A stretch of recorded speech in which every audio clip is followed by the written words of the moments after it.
Bom dia, graça e a paz seja com todos vocês, amém? Amém, bênção de Deus. Aqui está alto, pastor, está ligada essa caixa aqui? Dá uma conferida naquela ali também. Ontem nós tivemos a nossa festa do milho, foi uma grande bênção, graças a Deus, uma grande vitória, presença do Senhor, não só segurando a chuva, mas nos dando um tempo muito agradável, muito gostoso, muito bom mesmo, foi bênção de Deus. Hoje é o dia de pegar a torta do Israel. Israel, para quem não sabe, é um menino aqui da nossa igreja que tem autismo, é cego, e hoje a família está vendendo tortas. Eles não estão aqui, eles estão fazendo um tratamento com ele em São Paulo, na Beneficência Portuguesa, mas o Vitão está com as tortas, então quem encomendou pode pegar com o Vitão e acertar com o Vitão, ou agora de manhã, ou logo mais à noite. É uma forma de ajudarmos aí o tratamento, a fisioterapia, que é muito caro o tratamento que o Israel faz.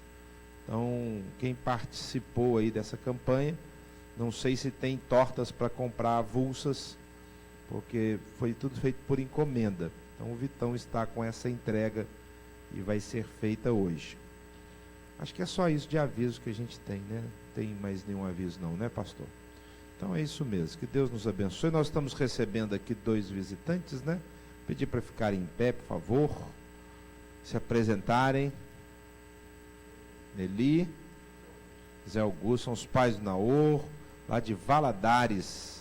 Sejam bem-vindos, que Deus os abençoe, no nome de Jesus. Quem está aí pertinho, dá um abraço neles, pode levantar, dar um beijo de novo, né? E recebê-los no nome de Jesus. Adolescentes, podem subir, boa aula, Deus abençoe o coração da Urbanescência, Deus fale com vocês, no nome de Jesus.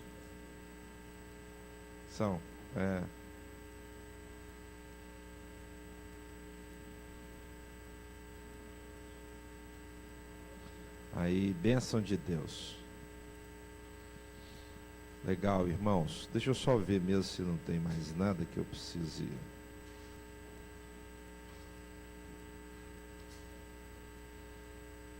Bem, nossos grupos pequenos de comunhão começaram. Já começou tanto do Zezé, do pastor Zezé, quanto do presbítero Marcos.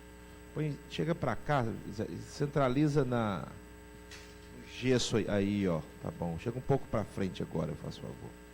Aí, obrigado, Kim, bom te ver aí. Deus te abençoe, viu? Então nós temos na sexta-feira na casa do presbítero Marcos e na terça-feira na casa do pastor Zezé.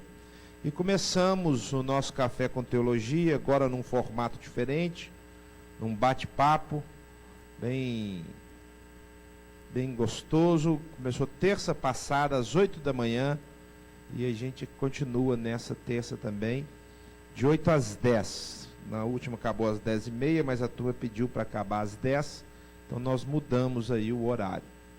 E hoje a gente vai começar um curso aqui na nossa escola dominical.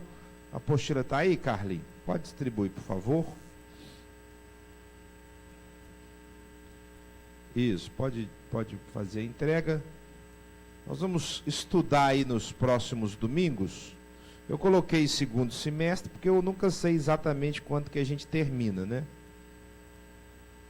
Então, nós vamos gastando aí esse tempo, fazendo esse estudo, e você que vai ganhar aí a sua apostila, vai usá-la.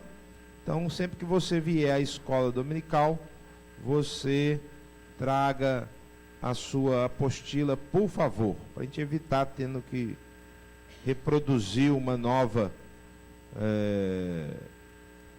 sempre que a pessoa vier. Aí, pediu o Vitão para imprimir mais. Vê lá com ele, tá, Carlinhos? Aí pode falar para ele imprimir. Inclusive tem, se acabar o papel...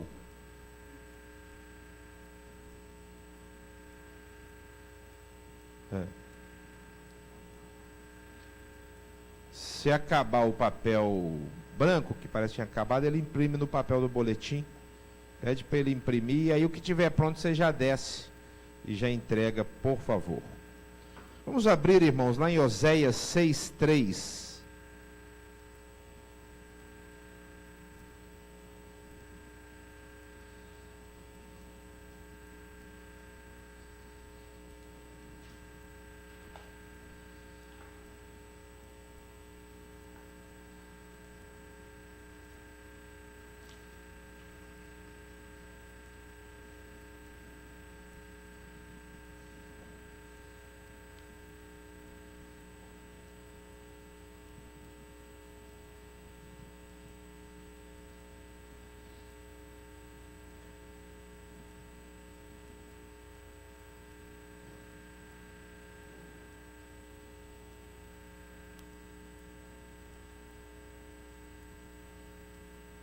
Oséias 6:3.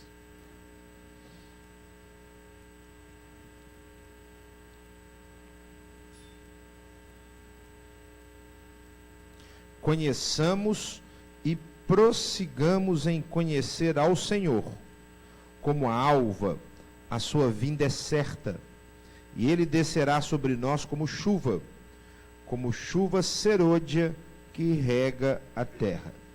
Essa é a advertência do profeta, né? Conheçamos, e não apenas conheçamos, mas conheçamos mais, prossigamos, investamos em conhecer ao Senhor. É o que a gente vai fazer aqui nestes dias, estudando sobre Deus mesmo. Esse é um dos assuntos mais básicos da teologia. No entanto, como vocês verão, algumas coisas são extremamente profundas. Então, dê uma olhada aí no índice, né, na ementa, o que nós vamos ver? Nós vamos começar com a cognoscibilidade, ou seja, a possibilidade de conhecer o nosso Deus. Vamos falar um pouco sobre os nomes de Deus nas Escrituras e vamos falar sobre as qualidades de Deus.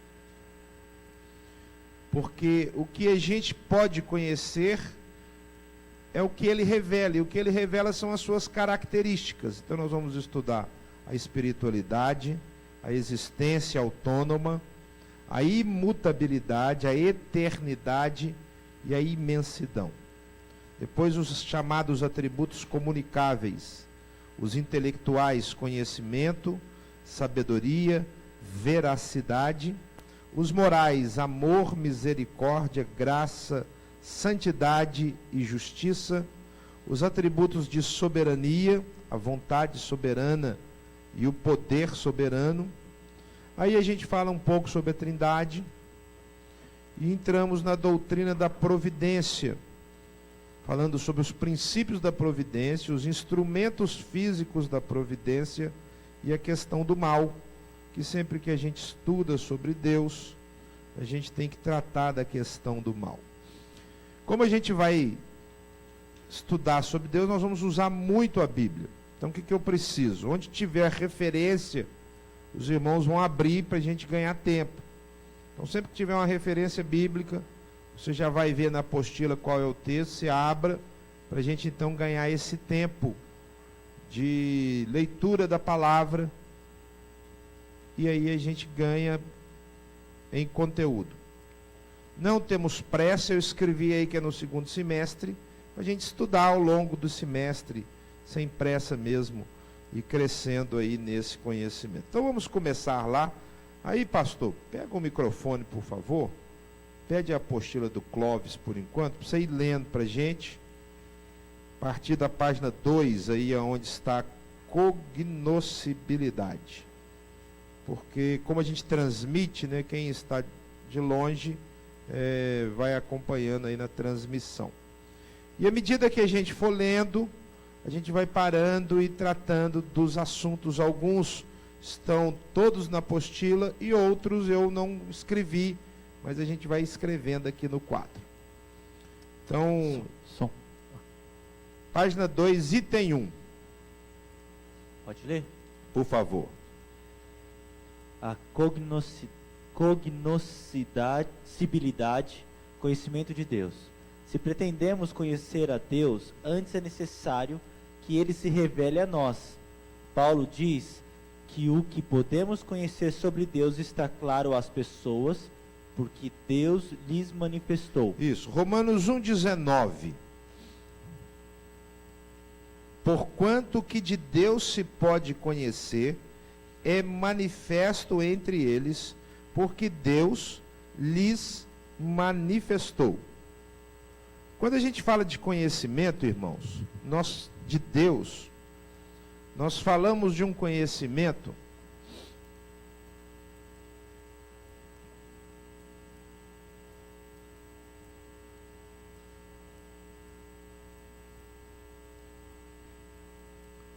que a gente chama de conhecimento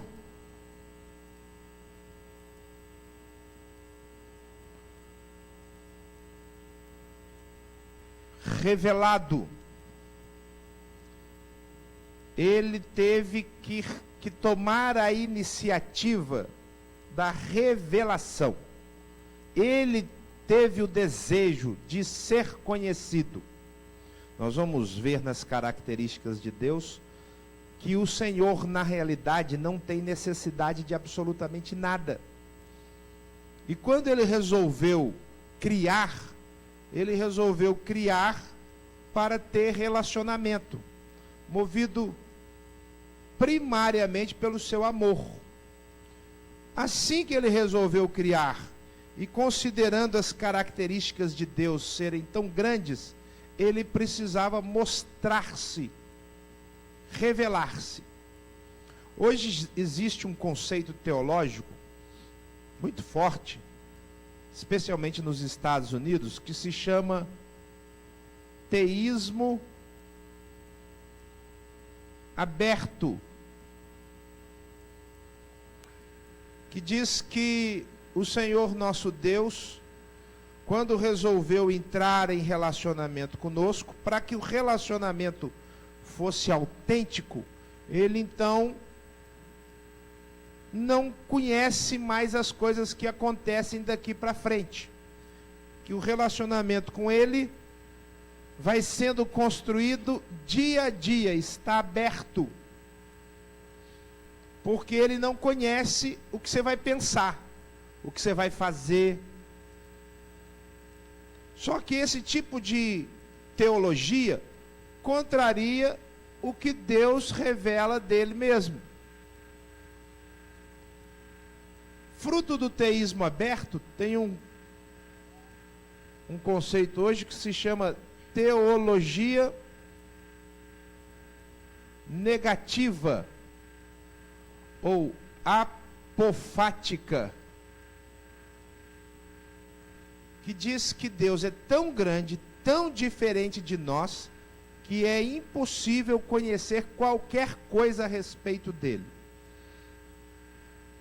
Esses conceitos são novos, de 2, 3 décadas para cá, e ganharam grande crescimento no meio evangélico, no meio cristão, especialmente acadêmico. Existe um conceito que não é novo, que é o deísmo, com D de dado. Lá nos Estados Unidos, as notas de $1 têm uma expressão aparentemente cristã bíblica, que é "In God we trust". Já viu lá? Em Deus nós confiamos. Os fundadores dos Estados Unidos na época da Guerra da Independência eram deístas. Eles criam em Deus. Só que o Deus dos deístas é um Deus que criou todas as coisas e se ausentou. Ele sumiu. E ele não se relaciona mais com as pessoas. Ele é o Criador, ele criou tudo em ordem e foi embora. Então existem vários conceitos e relacionamentos e tendências e ideias sobre Deus. Mas quando nós nos propomos a estudar de fato e de verdade, nós temos que estudar o que Deus revelou de si mesmo. E Deus revelou de si mesmo de duas formas. Vamos abrir lá em Salmo 19. Salmo 19.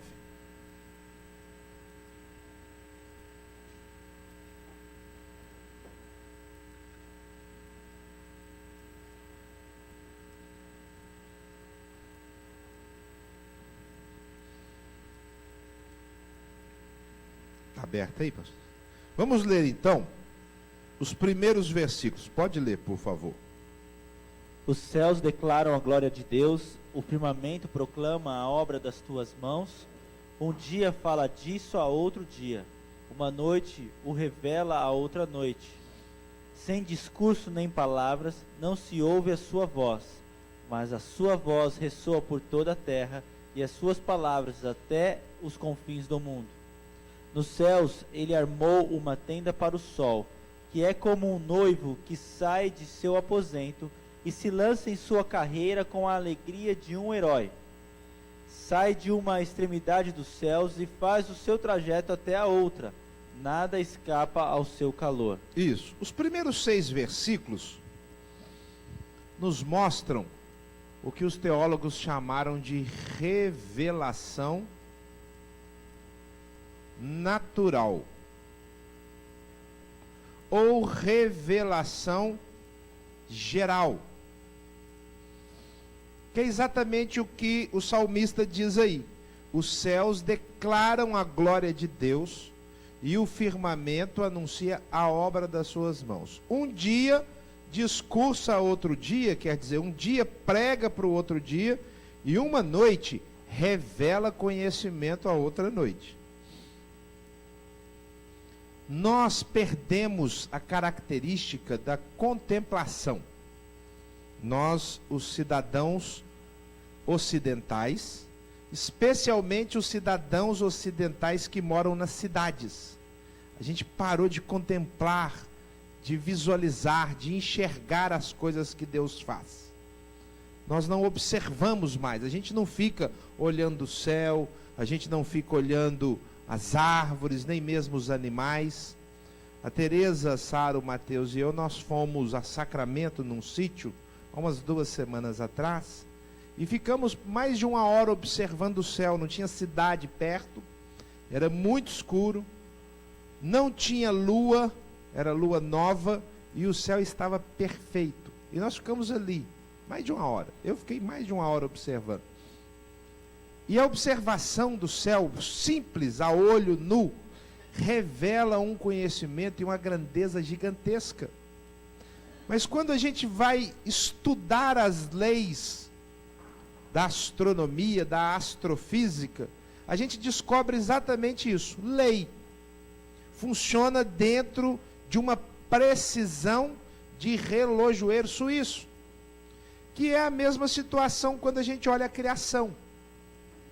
Quando você olha a criação que cerca, você anda no meio das árvores, você vê uma profusão de ideias, você vê uma profusão de cores, de aromas, de cheiro, de criatividade. Quando você então vai para o corpo humano, e nós temos vários médicos, a precisão é impressionante. Então, quando você observa todas estas coisas, que é o que chamamos de revelação natural, a gente não consegue fugir de algumas palavras como ordem, lei, beleza, grandeza, e por aí vai. Nós temos ainda um outro problema. Quando a gente olha um quadro, olha os quadros aí, nós temos o privilégio de ter quadro, olha o quadro, né? Quem está do lado de cá pode olhar para lá. Quando você olha o quadro, a primeira impressão que passa é o que o quadro diz. Então você está olhando a imagem. Então você olha ali aquele quadro perto da Dulce e você lembra do quê? Pode imprimir mais, tá, Vitão? Quem está sem apostila, levanta a mão aqui, a Tereza, lá, Rodrigo e Marina. Tem uma aí, Renzo? Vai usando uma aí, depois... Pode imprimir mais umas 10, tá, Vitão? Pode usar o papel.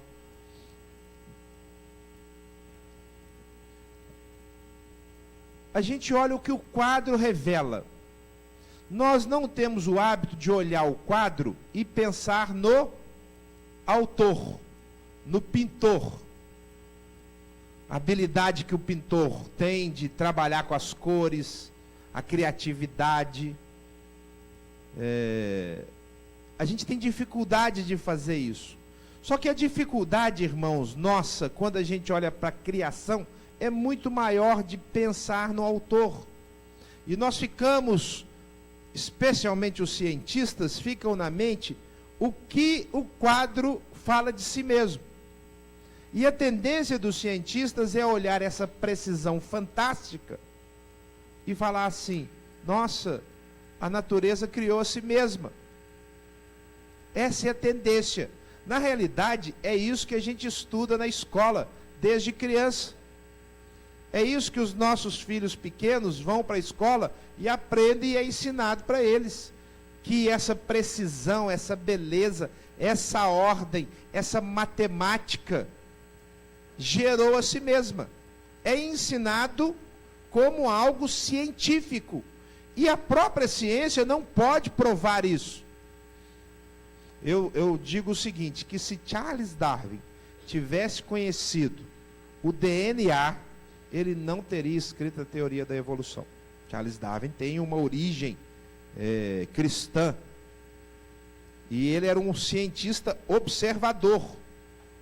Se ele tivesse conhecido o DNA em si, que é uma enciclopédia de informações, né, é um código, ele não teria escrito a teoria da evolução daquele jeito, porque nenhum código pode ser estabelecido por uma mente irracional.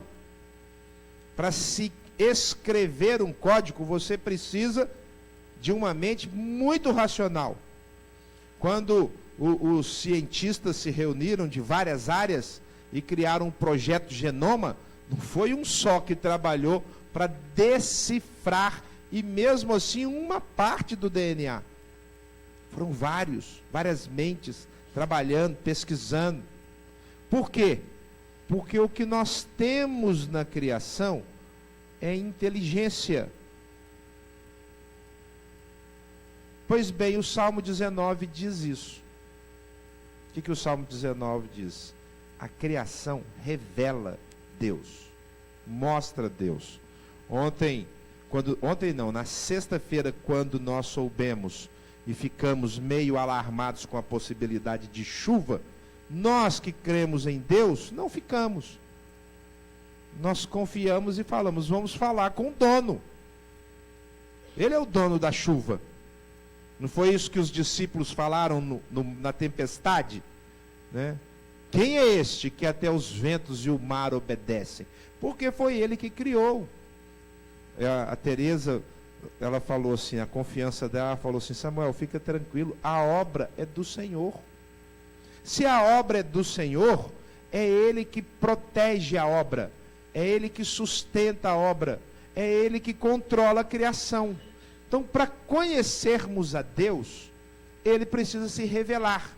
E a primeira revelação de Deus é a natural. Tem um livro que, se você não leu, você não pode morrer sem ler. Que dia que você vai morrer? Então você tem que ler rápido. Chama-se O Fator Melquisedeque.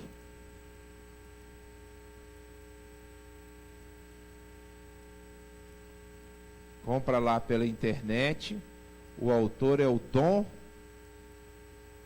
Richardson. E o Don Richardson, que é um missionário e um missiólogo, um especialista, um acadêmico de missões, ele faz um estudo das culturas que não conheciam o nosso Deus, o Deus cristão. Ele conta vários exemplos, e um exemplo interessante é o de Pachacuti, que era o imperador Inca. E eles adoravam o sol, eles adoravam as estrelas. A construção das pirâmides era em função da adoração. Passou um programa essa semana sobre pirâmides, nós assistimos no History, e tem pirâmides no mundo inteiro. E é tão engraçado que o cara das pirâmides lá do programa, né, foi uma sequência de falou assim: olha, é impressionante porque as pirâmides são parecidas. Tem pirâmide na China, tem pirâmide no Egito. A maior pirâmide do mundo está na China. É uma montanha construída, aliás, está no Peru. Parece que é lá do Egito, mas não é. E elas são todas muito parecidas. Aí ele foi falando e teve uma hora que ele falou assim, a primeira pirâmide está na Bíblia. Né? A gente conhece como torre.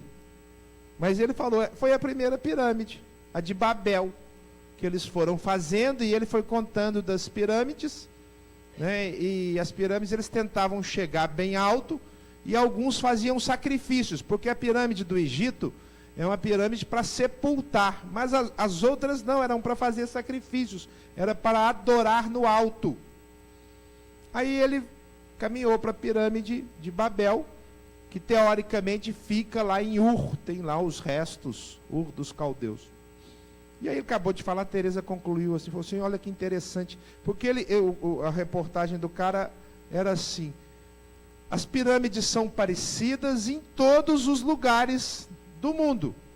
Aí a Tereza falou assim, olha Samuel, eles estavam construindo uma pirâmide lá em Babel, o Senhor veio, separou o povo, saiu cada um falando uma língua, mas saiu cada um construindo pirâmide.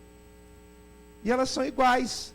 Eles não perderam o seu desejo de adorar no alto. Entendendo que quanto mais alto, mais perto de Deus. Né? E a conclusão foi muito boa. De qualquer forma, eles queriam chegar perto. E o Pachacuti, lá do Império Inca, eles adoravam o sol, ele era o imperador. E um dia ele estava lá observando o sol, uma nuvem veio e tampou o sol. E ele então começou a fazer as orações dele, para que o sol fosse destampado, e aquela nuvem de repente parou e não saía mais. E isso, na simplicidade do raciocínio, ele falou assim, mas peraí, se a nuvem é capaz de tampar o meu Deus, então esse Deus é maior que o meu Deus. E aí, na continuidade do raciocínio, que a revelação natural leva, se a pessoa não for orgulhosa, ele chegou à conclusão então que o sol não podia ser o Deus dele. E ele deduziu que havia um Deus maior que o sol, que havia criado o sol e todas as coisas. Foi a época que o Império Inca mais cresceu, arqueologicamente descoberto, mais desenvolveu. Quando um homem, sem nunca ter ouvido falar da pregação cristã, entendeu que há um Deus que se revela. E é exatamente isso que Deus faz, o nosso Deus se revela. Por isso que a palavra de Deus diz que o homem é indesculpável, quando não reconhece a Deus. E quando é que o homem não reconhece a Deus? Está lá no Salmo 14:1. Salmo 14:1. Olha lá.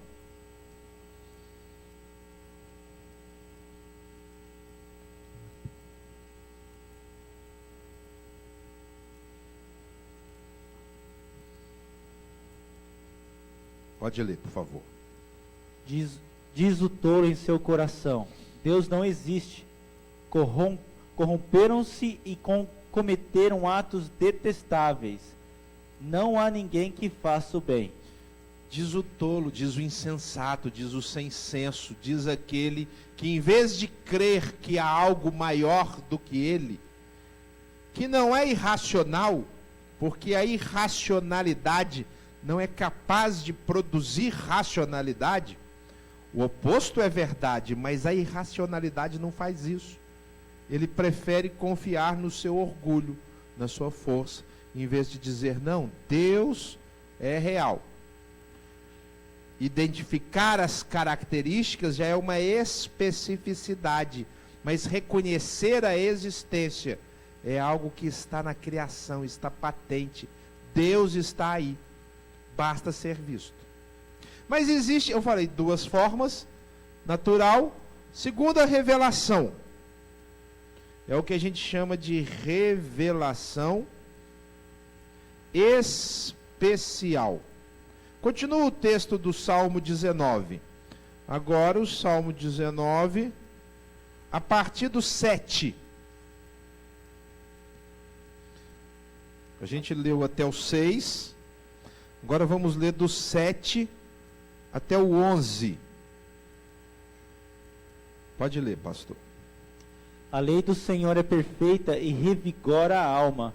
Os testemunhos do Senhor são dignos de confiança e tornam sábios os inexperientes. Os preceitos do Senhor são justos e dão alegria ao coração. Os mandamentos do Senhor são límpidos e trazem luz aos olhos. O temor do Senhor é puro e dura para sempre. As ordenanças do Senhor são verdadeiras, são todas elas justas. São mais desejáveis do que o ouro, do que muito ouro puro. São mais doces do que o mel, do que as gotas do favo. Por elas o teu servo é advertido. Há grande recompensa em obedecer-lhes. Isso, até aí. Não, até o 11. Além da revelação geral, tem uma revelação especial, que a gente chama de Bíblia. Queridos, não existe nenhum livro na face da terra igual à Bíblia. Não tem. Ela é diferente de todos os livros. Alguém já leu algum livro mais de uma vez que não seja a Bíblia? Quem já leu? Qual que você leu, Rodrigo?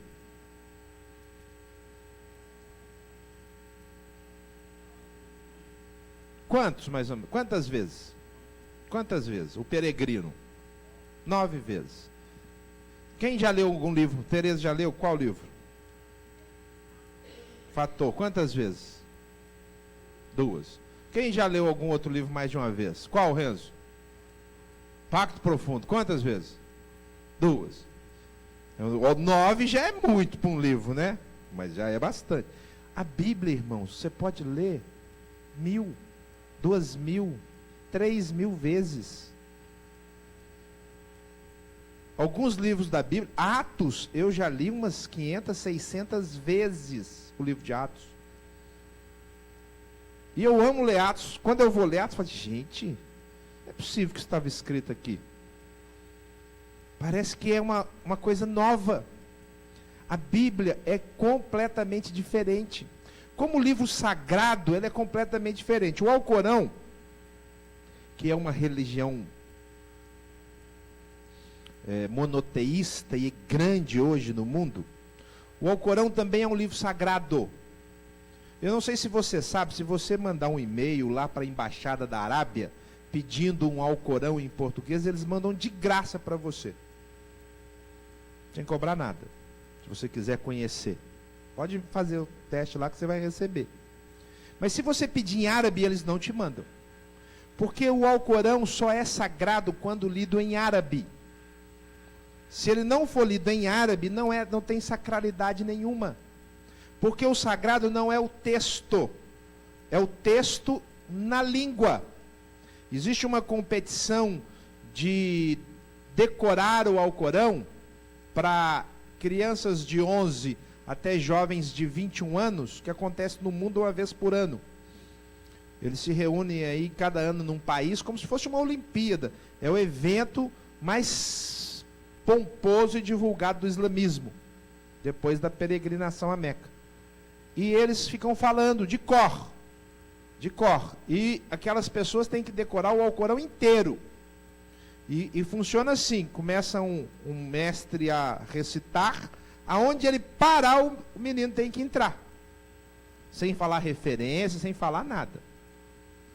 A maior parte dos que decoram não entendem. Porque não são todos os povos islâmicos que falam árabe.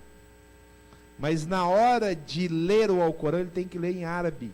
Então ele aprende a repetir, sem entender.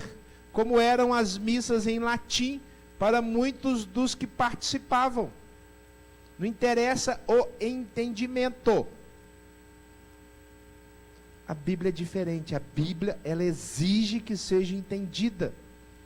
Lá em Romanos capítulo 12, versículo 1 e 2, fala que o nosso culto é racional. Se o culto não for racional, se eu não entender, não adianta nada. Por isso que eu preciso conhecer a Deus. Então eu conheço através da revelação natural, eu conheço através da revelação especial. E existe uma última e terceira forma de revelação. Está aí no segundo parágrafo.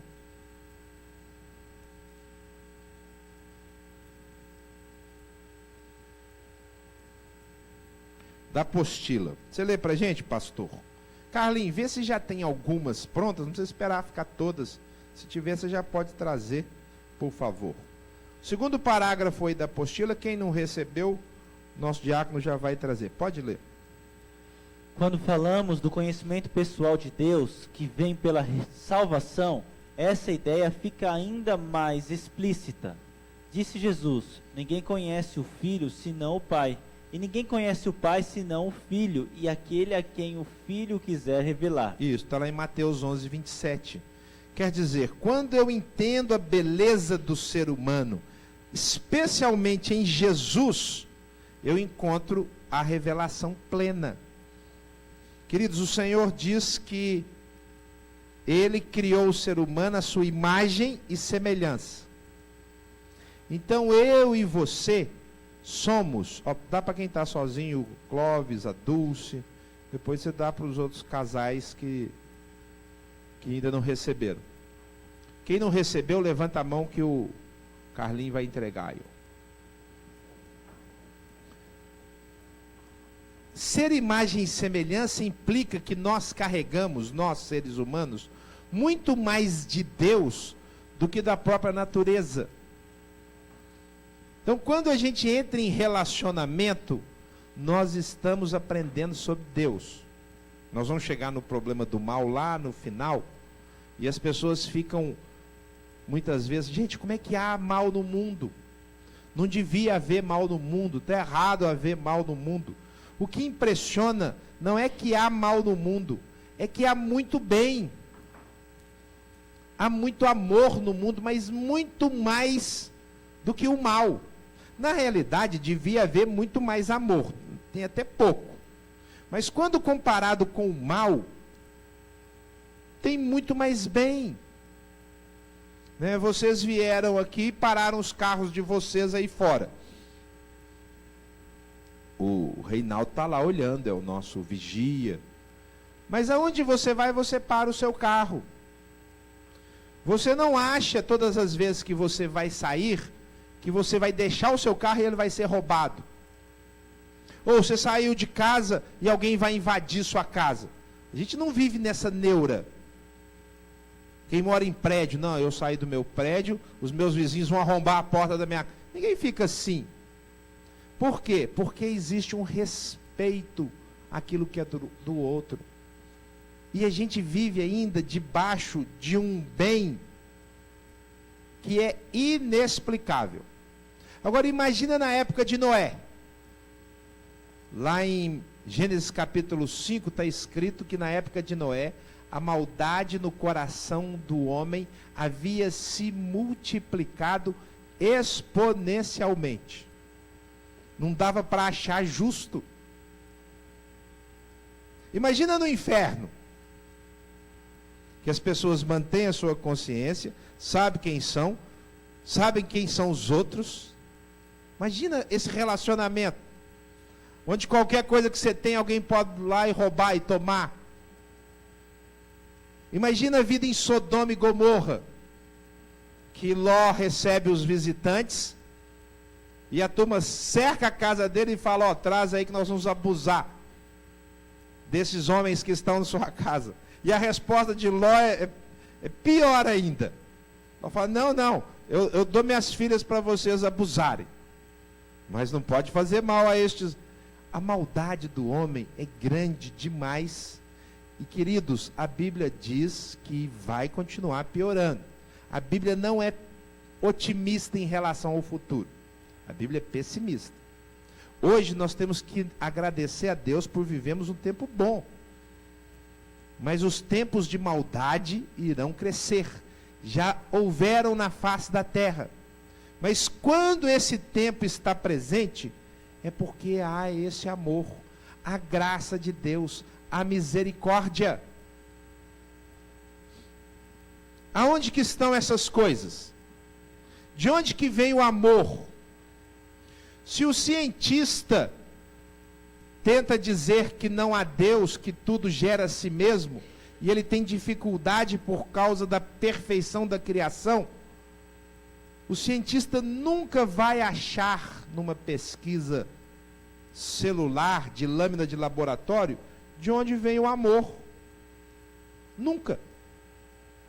E de onde que vem essas coisas? Abre lá em Romanos capítulo 2, versículo 16, 15 e 16, se não me engano.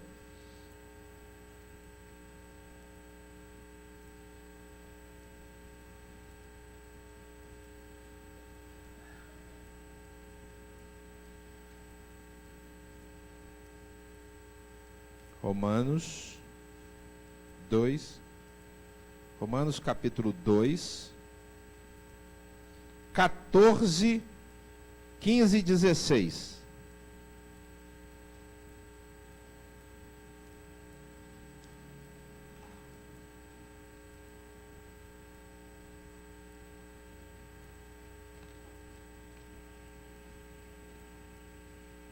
Quem é que está sem apostila? Só para a gente saber. Levanta a mão, por favor. 1, 2, 3. Só 3, tá, ô Carlinhos? Fala lá com o Vitão. E para ele. Aí não precisa de fazer mais. Pode ler, pastor.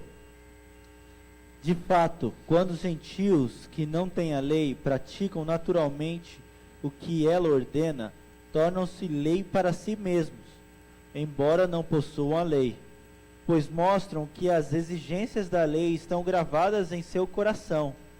Disso dão testemunhos também a sua consciência e os pensamentos deles, ora acusando-os, ora defendendo-os. Isso tudo se verá no dia em que Deus julgar os segredos dos homens, mediante Jesus Cristo, conforme o declara o meu Evangelho. O Senhor gravou no coração do ser humano estas coisas. Está lá dentro. Por isso que nas culturas, independente da fé, algumas coisas são crimes hediondos. Independente de qualquer tipo de fé, de qualquer tipo de formação, independente da cultura saber ler ou escrever. Eles não têm alfabeto, não sabem ler, mas algumas coisas são crimes hediondos. Isso é um padrão mundial, porque o Senhor gravou no coração. Ele se revelou ali. É como ele dissesse assim, ó, você vai fazer aquilo que eu sou. Só que ele não obriga. E isso é que é bonito. Não é um programa que a pessoa executa à risca. A turma mais antiga aí, que fez computação, deve lembrar de uns negócios chamados cartão perfurado. Lembra do cartão perfurado? Eu fiz curso de COBOL lá na UFMG, e o curso de COBOL a gente tinha que perfurar os cartões. Você fazia o programa, aí depois que você fazia o programa, tinha uma máquina, lembra lá na UFMG? Tinha uma de perfurar o cartão. Aí você põe o cartão, o computador lia o cartão. O computador faz o que você manda. Quando Deus grava no coração, a pessoa não faz o que Deus manda. Ele tem no coração o princípio. Mas ele tem que escolher fazer. É diferente de um programa. Né? Se o Clóvis, que está com o pé operado, está usando muito computador, todo dia abrir o notebook dele. E na hora que ele abrir o notebook, tiver escrito assim na tela, a mensagem de abertura. Clóvis, eu te amo. Alguém vai achar que o notebook ama o Clóvis? Você vai achar, fala assim, nossa, esse notebook é apaixonado pelo Clóvis. Não, a gente vai achar que ele é narcisista, que ele gosta de elogio, né? Gosta de... a Tamiê está sem, o pastor está sem, a Maria está sem. Mas a gente não vai achar que a pessoa não programou. Mas o ser humano, mesmo trazendo a norma, ele tem que escolher fazer. Então, queridos, nessa introdução, o Senhor resolveu se revelar. Ele se revela na criação, na ordem. É praticamente impossível você não chegar à conclusão que há uma inteligência. Lá nos Estados Unidos, isso recebeu um nome chama design inteligente. Quer dizer, tem que ter um design. É muito perfeito. Ele se revela na palavra de forma específica, especial, e ele se revela no ser humano, dos quais Jesus é o principal. Continua a ler, pastor, por favor. Agora todo mundo já tem, se acompanha aí. Terceiro parágrafo. A necessidade de Deus revelar-se a nós também se percebe no fato de que o pecador interpreta erroneamente a revelação de Deus Já encontrada falei sobre isso. na natureza. Portanto, precisamos das Escrituras para interpretar corretamente a revelação natural. Por conseguinte, dependemos da ativa comunicação divina nas Escrituras para alcançar verdadeiro conhecimento de Deus.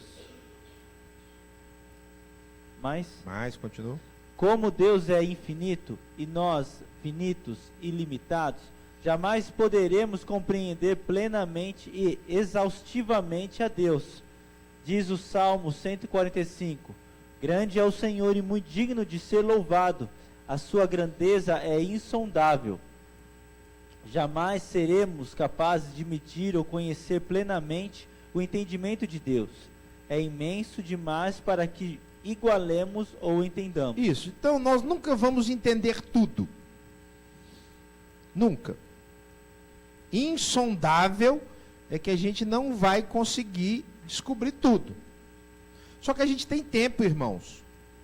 Nós temos tempo. Então não precisamos ter pressa, né? Nós vamos pesquisar Deus durante muitos anos. Abraão, o nosso irmão, não o pai da Cris e da Valéria, né? O nosso irmão da Bíblia, está conhecendo Deus já há 4.700 anos. Você consegue imaginar a pessoa conhecer Deus? Você consegue se imaginar com 4.000 anos? Né? E, irmãos, tudo que o Senhor criou dá a ideia de insondável. E é limitado. Você olha o universo, né, eu que gosto de estudar, são septilhões de estrelas. Septilhões é fácil de falar, mas é muito difícil de contar.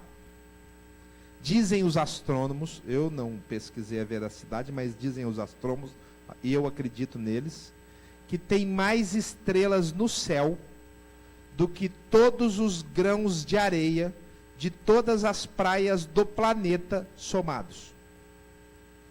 Você já andou na praia, né? Já pisou naquele monte de grão. Agora imagina essa profusão.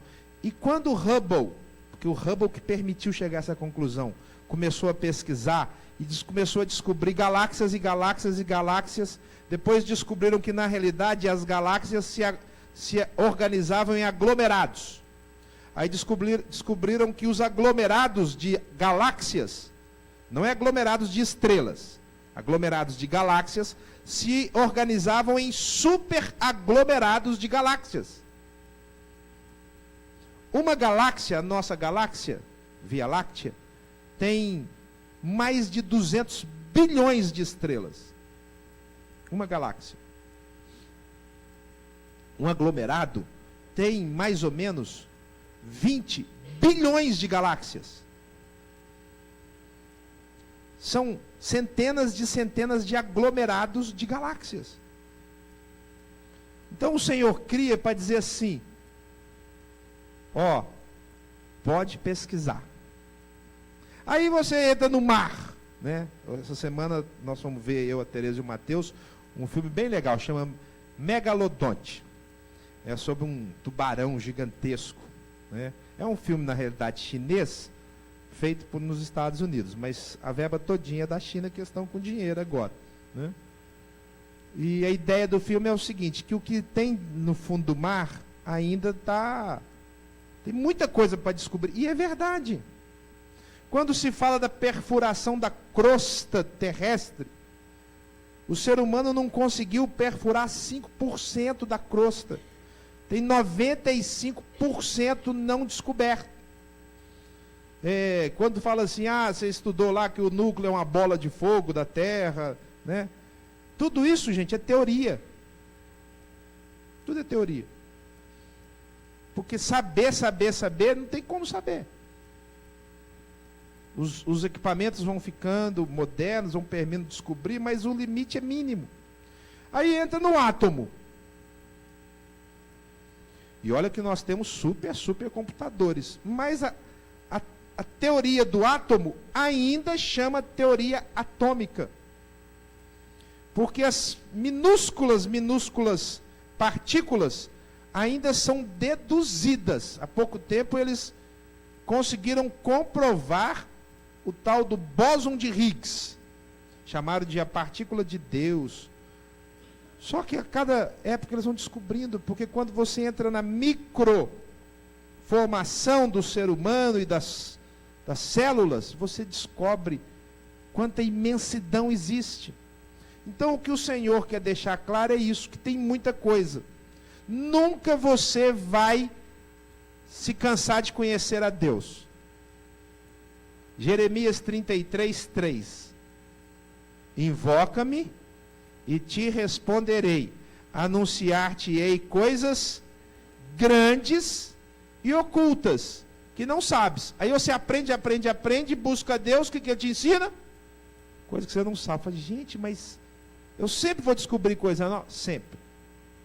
Depois de 4.000 anos no céu, o Abraão fala assim, nossa, eu nem sabia que Deus podia fazer isso. Tal a grandeza do nosso Deus. Continua na apostila. Assim podemos conhecer algo do amor, do poder, da sabedoria, etc., de Deus. Mas jamais poderemos conhecer completa ou exaustivamente o seu amor. Jamais poderemos conhecer exaustivamente o seu poder. Jamais poderemos conhecer exaustivamente a sua sabedoria. Entendeu? Tudo que a gente vai estudar aqui de Deus, você pode conhecer. Mas nunca até acabar, dada a grandeza de Deus. Continua.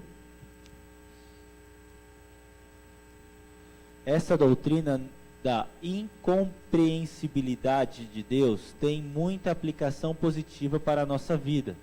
Significa que jamais seremos capazes de conhecer demais sobre Deus, pois jamais nos faltarão coisas para aprender sobre Ele. E assim nunca nos cansaremos de nos deleitar com a descoberta de mais e mais coisas de sua excelência e da grandeza das suas obras. Se desejássemos um dia nos igualar a Deus em conhecimento, ou se desejássemos encontrar prazer no pecado do orgulho intelectual, o fato de que jamais cessaremos de crescer no conhecimento de Deus seria para nós fator desencorajador. Poderíamos sentir-nos frustrados pelo fato de Deus se revelar um objeto de estudo que jamais poderemos dominar. Mas se nos deleitamos no fato de que só Deus é Deus, de que Ele é sempre infinitamente maior do que nós, de que somos criaturas dele, que lhe devemos culto e adoração, então essa nos será uma ideia bastante encorajadora. Isso, em vez de eu ficar desanimado, então eu nunca vou conhecer tudo. Não vai. Então não quero conhecer nada. Não, eu tenho que ficar encorajado, eu tenho que ficar animado, falar, opa, eu vou conhecer o Senhor, eu vou conhecer bastante. É o que o profeta Oséias escreveu. Lembra o primeiro versículo que a gente leu? Conheçamos e prossigamos. Prossigamos, esse é o desafio. Fique animado, pode emprestar o microfone lá? Conheçamos. Quanto mais você conhecer, quanto mais você buscar, mais você conhece. Depende de você. Fala, meu bem. É um versículo, Samuel, que eu li essa semana, igual eu falei, compartilhei com o pessoal que eu estou lendo Provérbios, e diz assim, é o Senhor falando com a gente: se acatarem a minha repreensão, eu lhes darei um espírito de sabedoria e lhes revelarei os meus pensamentos. Então é palavra do Senhor, de que Ele deseja sim ser conhecido, que a gente mergulhe nessa água e vá dia a dia. Ele falou, eu lhes darei um espírito de sabedoria.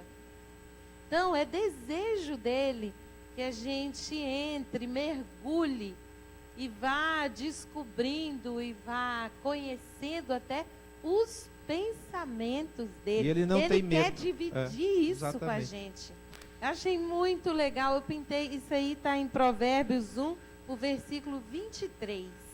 Obrigado, Então meu ele bem. fala isso, né, para a gente prosseguir mesmo. E ele nos incentiva, A conhecer. porque ele é profundidade. Na da realidade, só o fato dele ter criado é porque ele quer ser conhecido. Porque eu e você precisamos dele. Nós vamos ver isso em existência autônoma. O Senhor tem existência autônoma, a gente não tem. Então, só do fato dele ter criado é porque ele quer ser conhecido. Vamos continuar. Embora não possamos conhecer exaustivamente a Deus, podemos conhecer coisas verdadeiras sobre Deus.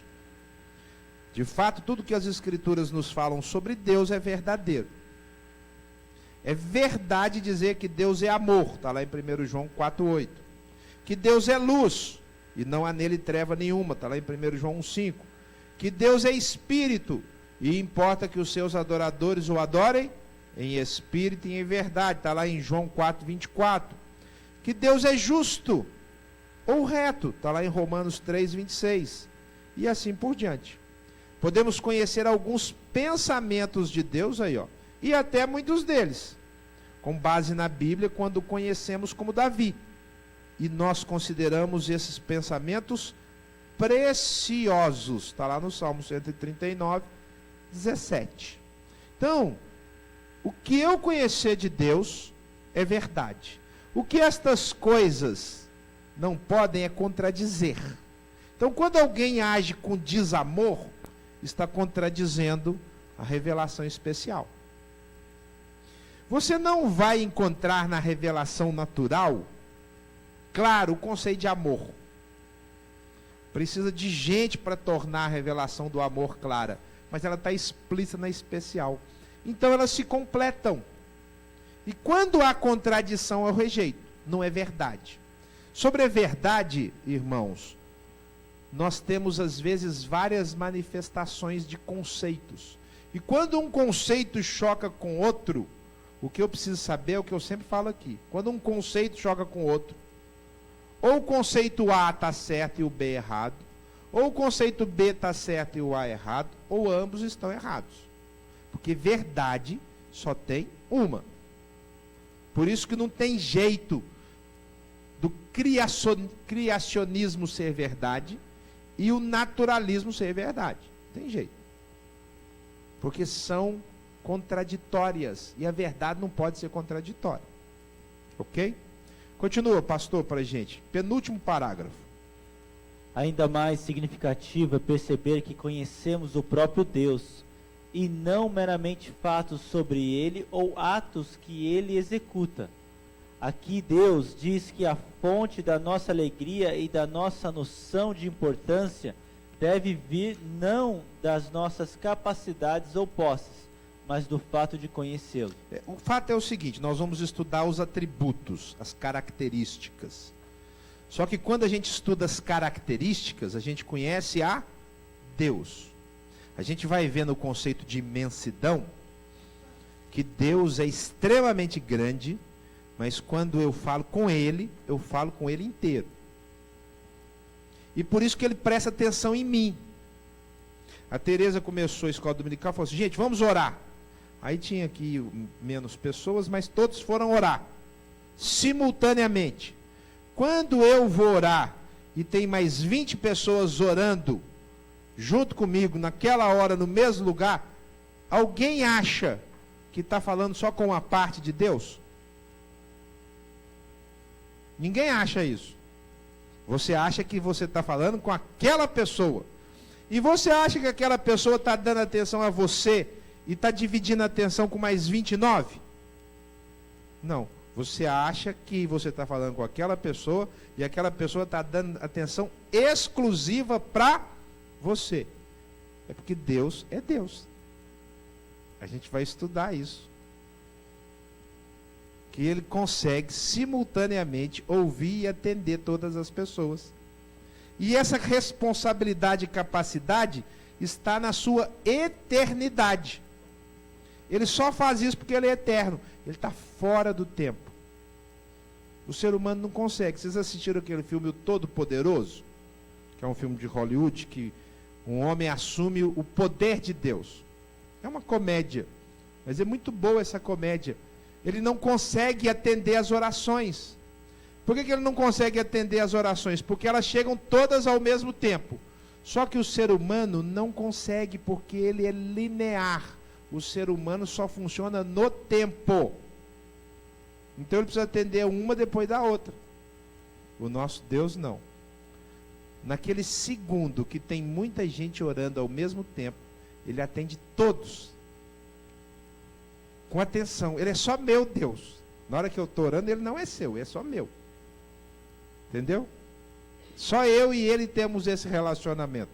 Só que ele consegue ter comigo e com o Naor, com a Cris, com a dona Diva, porque ele é Deus e isso é fantástico. Continua o último parágrafo. O fato de conhecermos o próprio Deus é demonstrado ainda pela percepção de que a riqueza da vida cristã envolve um relacionamento pessoal com Deus. Conversamos com Deus em oração, e Ele fala conosco pela sua palavra. Temos comunhão com Ele na sua presença, entoamos seus louvores e temos consciência de que Ele pessoalmente habita no meio de nós e dentro de nós para nos abençoar. João 14, 23. Diz assim: respondeu Jesus: se alguém me ama, guardará a minha palavra, e meu Pai o amará, e viremos para ele e faremos nele morada. De fato, pode-se dizer que esse relacionamento pessoal com Deus Pai, com Deus Filho e com Deus Espírito Santo é a maior de todas as bênçãos da vida cristã. Pode-se não, é a maior, com certeza. Isso, irmãos, é o que a gente chama de cognoscibilidade ou conhecimento. Deus é plenamente conhecível. Alguma pergunta até aqui? Então vamos encerrar a introdução. Os nomes de Deus. Isso é só a introdução. Continua, pastor.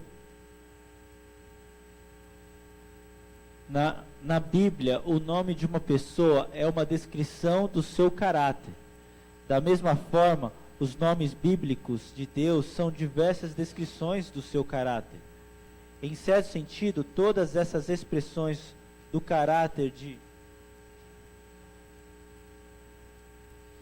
Deus, em termos de coisas encontráveis no universo, são nomes de Deus, pois nos dizem algo verdadeiro sobre Ele. Isso, quando eu olho o universo e vejo ordem, eu vejo algo verdadeiro sobre Deus. Eu vejo beleza, eu vejo grandeza, eu vejo criatividade. Eu dei esse curso essa semana lá em Uberlândia, e lá estava no meio do mato. Então eu levei os meus alunos para o meio do mato e falei assim, ó, vocês vão ficar aqui 5 minutos observando, calados. Aí depois eu voltei e falei, agora eu quero que cada um me fale 2, 3 palavras oriundas da observação. E fiz a mesma coisa à noite, olhando o céu. Aí surgiram 40, uma pessoa escreveu 40 coisas diferentes. São conceitos sobre Deus oriundos da observação. Aí ninguém tinha falado assim, ó, eu falei assim, ninguém escreveu vaidoso.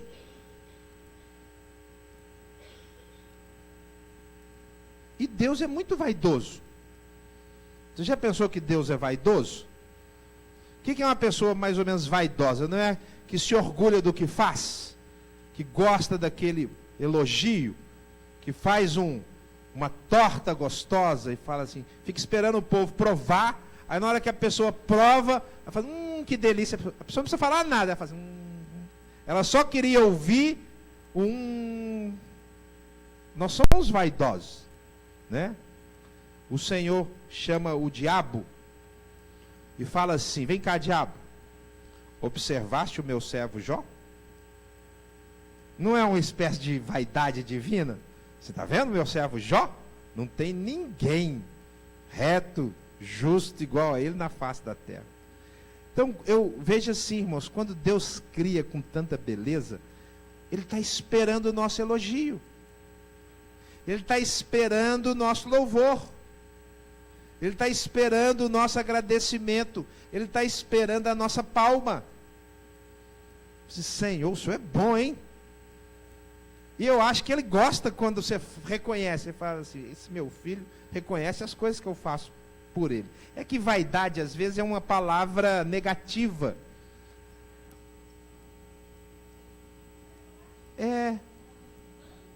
Mas no caso de Deus é essa que a gente tem. Você não gosta de, né? Eu acho que toda pessoa que pinta um quadro quer que o quadro vá para o Louvre. Eu acho. Todo mundo que escreve um livro quer ver ele na Saraiva. Uma vez a Teresa fez quebrou o dedinho, né? E foi no médico. O médico é até aqui na rua, aqui embaixo. E o médico, então, reduziu o dedo dela. Reduziu o dedo dela. E ficou assim, ó, olhando. Dedinho do pé. Rapaz, mas ficou bom, hein? Ficou bom. Né? E a Teresa gostou do trabalho. Eu vou o dedo dela, né? Irmãos, quando a gente faz uma coisa bem feita, não está errado você gostar do que você fez.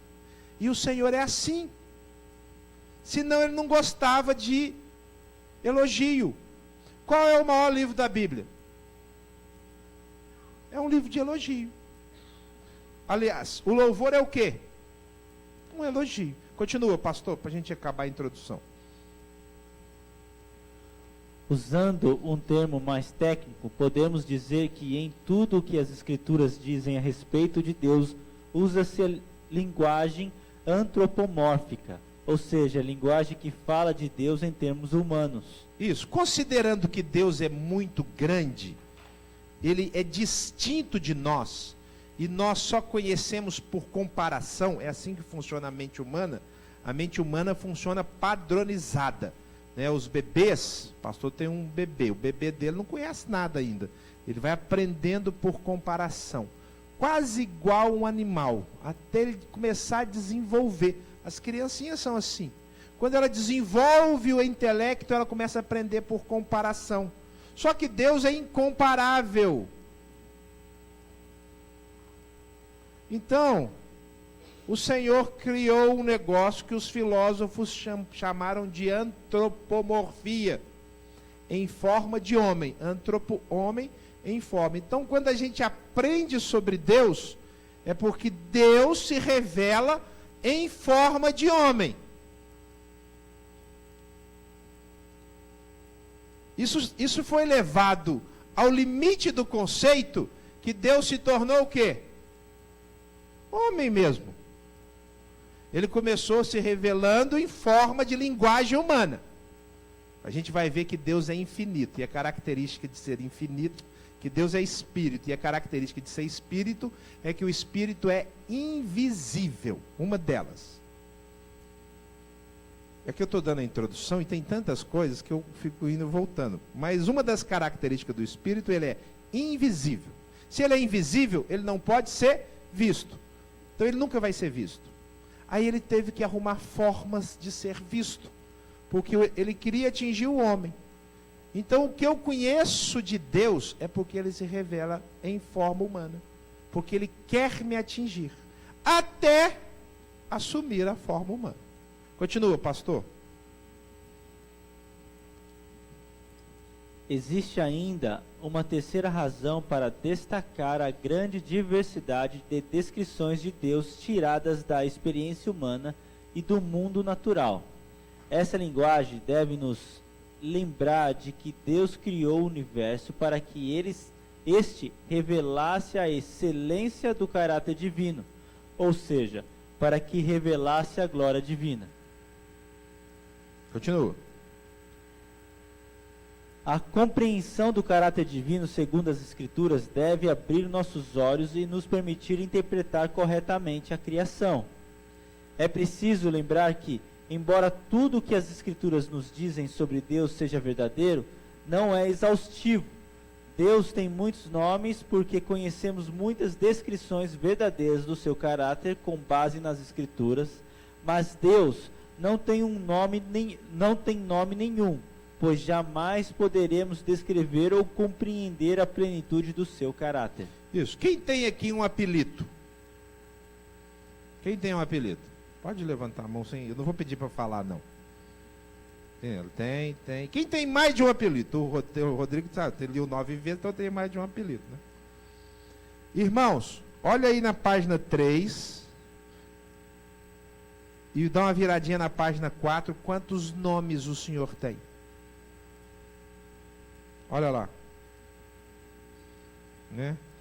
A Teresa chama Teresa Cristina. Lembra da imperatriz? Teresa Cristina, Leopoldina da Silva de Oliveira, Xavier da Costa, Quadros, Monteiro, lembra? Que a gente lê lá, né? Mas os nomes de Deus são tantos, não porque ele tem um sobrenome gigantesco, porque cada nome dele revela um caráter, revela uma faceta, uma qualidade. Então em casa dê uma olhada nos nomes dele, para você ver só pelo nome quantas coisas ele é. E aí a gente continua na semana que vem. Ok? Que Deus nos abençoe, esse que nos criou e se revelou.